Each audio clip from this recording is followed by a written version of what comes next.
jaunajā koalīcijā būs par vēl vienu partiju apvienību mazāk. Kā jaunās valdības veidošanu vērtē jau sākotnēji opozīcijā palikusī apvienība par labu Latviju? To šorīt jautāsim mūsu studijas viesim, vienam no apvienības par labu Latviju līderiem Andrim Šķēlim. Labrīt!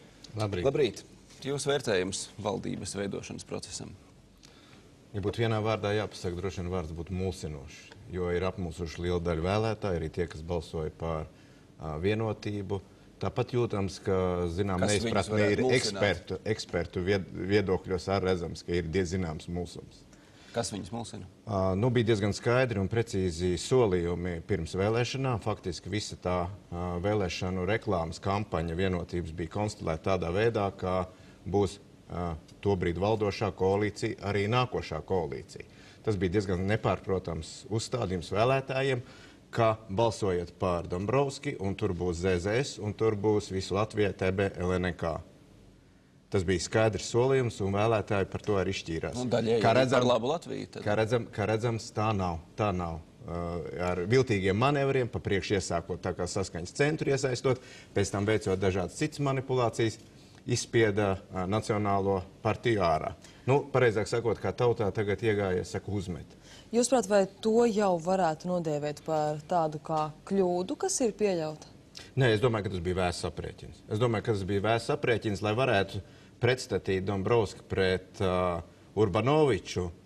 Bija ļoti svarīgi teikt, ka nākošā koalīcijā būs noteikti iekšā Tēvzeme brīvībai, LNK, jo pretējā gadījumā tas izskatītos tā diezgan samākslot. Bet tad jūs, prāt, sabiedrība citai politikai ir pret Nacionālo apvienību vai Viņa par bija saskaņu? pret pirms vēlēšanām. Atcerieties, vairāki pārstāvi gribēja iekļauties vienotības sarakstā Tēvzemes un brīvības cilvēku visu Latvijai. Viņus neatļāva viņiem iekļauties vienotības rindās, un tad viņi izveidoja savu atsevišķu. Vai tas varētu būt pirmais solis ceļā uz to, lai saskaņas centrs būtu valdošajā koalīcijā?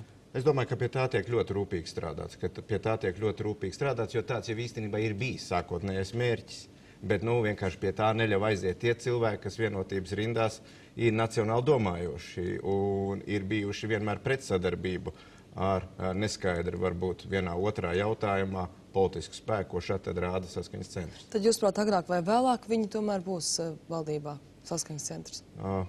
Valdībā es domāju, ka šīs saimnes laikā viņi būs. Ir pamats tam ticēt. Kāpēc tieši sabiedrība citai politikai ir tie, kur runā par saskaņas centru iespējamu iesaistīšanu?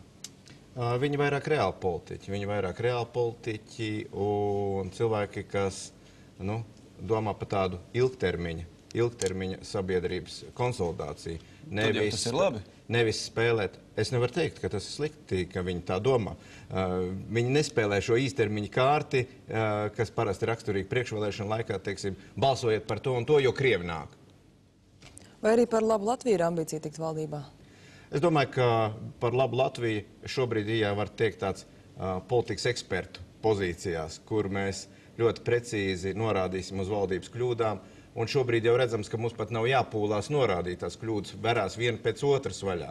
Kaut vai atcerieties apsolījumu par budžetu, teica, pabeigsies 3. ceturksnis un mums būs zināmi visi ekonomikas pamatskaitļi un sabiedrībai tiks darīts budžeta projekts. Mēs pat tagad deklarācijas rindās nevaram ieraudzīt neko no īstās ainas. Vēl nav 3. ceturkšņa rezultātu. Nākamnedēļ tik būšot. Bet atvainojiet, finanšu ministrija taču strādā. Potenciālais jaunais finanšu ministrs Vilkungs ir bijis gan Godmaņa padomnieks, gan Dombrovska. Faktiski visi diedziņi, ja tā var teikt, visas aukliņas par naudām ir bijuši vienmēr Dombrovska kunga rokās.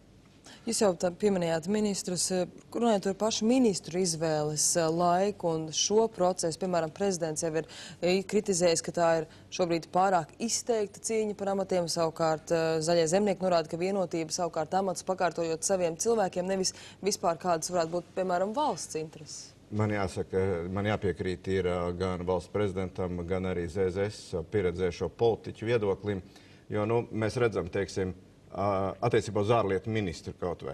Tur, kur ir vienotības rindās varbūt pieredzējušākais, intelektuāls, potenciāls ārlietu ministrs Pabrikungs, ko es pazīstu gadiem, viņš izaudzināts Tautas partijas rindās, tam neatrodas vieta to tā kā virza uz aizsardzības ministru, bet saprotot, ka ar kompetenci Kristovs kungam varētu būt problēmas, tāda, teiksim, Eiropas Savienības tur prezidentūras darba organizēšanu uzticēs potenciālajam ārlietu ministram Pabrikam kungam. Tā kā aizsardzības ministrs tur kaut kā koordinēs, kaut ko vadīs ārlietu ministrijas sektorā. Kāpēc tā jūs prāt? Tādēļ, ka ambīcijas par amatiem ir milzīgi liels, tādēļ, ka Kristovs kungs, acīm redzot, rēķinoties, ka aiz viņa ir milzīgs balsu skaits, kas ir vairāk nekā jaunā laika deputātu skaits nākošajā parlamentā, ko apstiprinās 2. novembrī, viņš var uzstāties ar tādu pozīciju. Es gribu tādu un tādu amatu. Ja ne, tad vienotībā ir, kas saka, veto un kā tur saucās visi tie instrumentāri, ko lieto. Kā jaunajā Saeimā opozīcija strādās? Jūs jau esat mēģinājuši vienoties ar citām partijām, kas paliek opozīcijā, piemēram, šobrīd jau ar Nacionālo apvienību? Mūsu cilvēki atsevišķi kaut kādas sarunas, protams, ir bijuši, bet tas darbs reāli sāksies tad, kad būs tomēr apstiprināti mandāti. Cilvēki viens ar otru iepazīsies tuvāk, jo tomēr parlaments tiek būtiski atjaunināts. 60 cilvēki būs jauni, tikai 40 paliek no iepriekšējā parlamenta. Līdz ar to, teiksim, runāt par veciem vēžiem, kā saka, jaunās darbās nevarēs. Jā, šīs parlaments būs būtiski atjaunināts. Tā kā, tās sagaidāmība ir tik liela no šī parlamenta, ka tas būs vienkārši interesanti. Tas tiešām būs interesanti. Vai jums šobrīd ir tāda pārliecība, ka Valdis Dombrovskis šobrīd kontrolē valdības veidošanas procesu? Tāda pārliecība nav nevienam. Ne jau tikai man. Tas jau ir redzams arī ekspertiem. Eksperti var savos izteikumos saka, jo mēs redzam, pa priekšu piedāvā vienam un saka, ka tas ir galējais variants. Pēc tam kāds piesit kāju pie zemes vai dūri galdā, kombinācija ir cita. Un acīm redzot, iezīmējas tas, ka Valdis Dombrovskis neietilpst vienotības, ja tā var teikt, šaurajā lokā.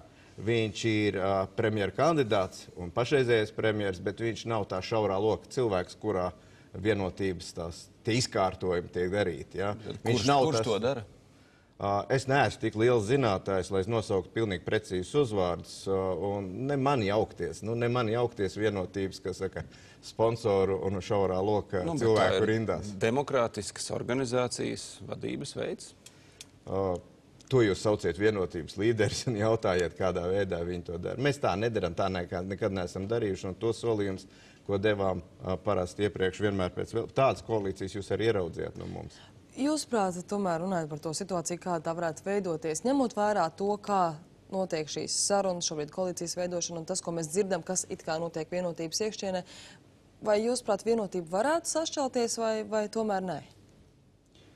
Es saprotu, ka viņi tagad stādījuši mērķi tuvāk, ko ir apvienoties. Un es domāju, ka tas jautājums par apvienošanos ir uzstādīts, tik izmisīgi augstu pacelts un uzstādīts tādā ziņā, lai viņi nesašķeltos. Līdz ar to tas jautājums ir šeit 50/50. Ja, ja viņi neapvienos, tad viņi noteikti sašķelsies. Jūs prāt, cik liela loma šobrīd ir Aivaram Lembergam valdības veidošanā?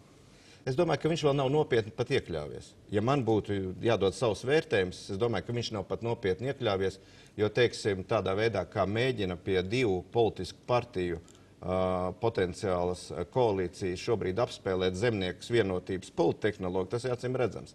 Ir divas nozīmīgas ministrijas - izglītības un veselības. Šīs ir divas nozīmīgas ministrijas Latvijas nākotnē. Absolūti ļoti svarīgas, ļoti svarīgas. Tām jābūt vienas partijas rokās, kura kontrolē arī finanšu ministriju. Premjera partijas rokās. Ja finanšu ministrs ir premjera, kas būtu arī loģiski, tad, protams, tam jābūt ir premjera partijas rokās. Bet tagad tomēr sanāk otrādi. Tas nav pareizi. Tas nozīmē, ka kāda no šīm ministrijām, kura neatradīsies premjera vai finanšu ministrijas, ja teiksim tā, vienas partijas lokā, tiks apdalīta. Viņi netiks nopietni balstīta, lai tās reformas, kas jāizdara, viņi netiks nopietni balstīta ar finanses līdzekļiem. Tad jau faktiski tādas pašas bažas ir jebkurai ministrijai, kas nonāk ne premjera partijas pāraudzībā. Jā, bet šīs ir divas būtiskākās Latvijas nākotnē. Tikpat labi mēs arī par zemkopības ministriju varam uztraukties vai priekšlietu ministriju. Ziniet, zemkopības ministrija lielā mērā nosaka Eiropas Savienības kopīgā politika, jo vislielākā daļa, absolūti lielākā daļa Eiropas Savienības budžeta tiek tērēt Latvijas lauksaimniecības interesēm. Un, protams, ka tas finansējums, ko saņemam no Eiropas Savienības, nākotnē saņemsim arī daudz būtiskāk. Bet šīs ir divas ministrijas, kuras netiek tiešā veidā, nekādā veidā finansētas no Eiropas Savienības budžeta. Tā ir veselība un izglītība. Tās ir nacionālas valsts būtiskas ministrijas, ļoti svarīgas ministrijas. Un, ja tās netiks attiecīgi reformētas ar finansu līdzekļu atbalstu, tad Latvijai nav nākotne. Tad jūs prāt, kādēļ vienotība būtu gatava atdot Zaļo un Zemnieku savienībai? Tādēļ, ka tur vajag ļoti profesionāls cilvēks. tur vajag ļoti profesionāls cilvēkus, un viņiem nav šo cilvēku, ko tur uzlikt. Tās ir smagas ministrijas. Zaļiem zemniekiem ir? Es nezinu, es neesmu izvērtējis, kas tie kandidāti, neesmu dzirdējis, lai es varētu atbildēt, ir vai nav. Bet vienotībai nav. Nu, man šobrīd pilnīgi skaidri redzams, ka nav. Ja iedomājaties šī kolīzija pārlietu ministru, kuru netiešā veidā kurēs izveidots ministru prezidenta biedrs, vienlaicīgi aizsardzības ministrs. Jau otrdien uz pirmo sēdi sanāks jaunā Saeima. Vai jūs pats esat gatavs strādāt Saeimā visus šos 4 gadus kā deputāts? Jā, nu tāds ir mans plāns. Man ir tiešām jāsaka paldies vēlreiz visiem vēlētājiem. Es esmu saņēmis ļoti augstu atbalstu par labu Latvijas rindās. Tas ir viens no visaugstākiem, kāds ir. Nu, jāstrādā. Tas ir pienākums. Ko jūs varēsiet izdarīt šajos 4 gados ar tik maz pārstāvniecību parlamentā?